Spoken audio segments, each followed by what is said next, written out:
Une fois l'an, qu'il pleuve, qu'il vente ou qu'il grêle, il se retrouve entre les quatre murs de l'abri du canot de sauvetage. Éponge et balai, tenus de main ferme. Des vraies petites femmes de ménage. On fait pas ça à la maison, je vous le dis tout de suite. Elle parle pour toi. Oh, ouais. Ceux qui s'activent ici joyeusement, ce sont les membres de l'amicale des Pompons Rouges. Nous sommes tous des marins. Des marins d'eau douce, des marins pêcheurs, des marins... Des vrais marins, la marine nationale. La marine nationale. Des vrais. Qu'on fait la guerre. L'objet de tous leurs soins, c'est lui, le Benoît Champy. Un beau bateau en bois qui servait autrefois à porter secours aux marins perdus en mer. À cette époque-là, quand on sortait pour porter assistance à quelqu'un, évidemment, ce n'était pas les moyens modernes qu'on a actuellement. Il fallait, comme on dit, souquer sous le bois mort. Donc c'était quand même des gens qui avaient un certain courage. Hein. Ça, il fallait quand même pas avoir peur de sortir par mauvais temps sur un genre de calot.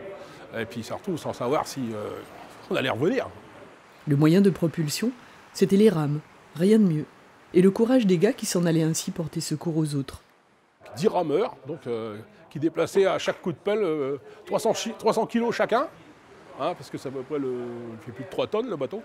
Donc vous imaginez, ils n'avaient pas froid, ils pouvaient sortir en plein hiver, le corps était vite à température. Le Benoît Champy était réputé insubmersible. Même dans les plus fortes vagues, il ne coulait pas.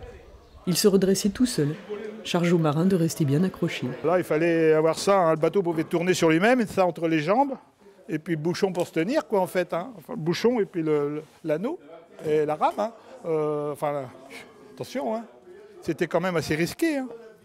Généralement, même selon les tempêtes, ils ne pouvaient même pas revenir ici. Là, ils échouaient un peu à droite ou à gauche, où c'était possible. Hein. Le Benoît Champy est sorti en mer jusqu'à la fin des années 1950. Puis il n'a plus jamais navigué. Magnifiquement restauré, il est ouvert aux visites, pour la curiosité, pour l'histoire, et pour l'hommage aux marins bénévoles qui sauvaient les autres, au péril de leur vie.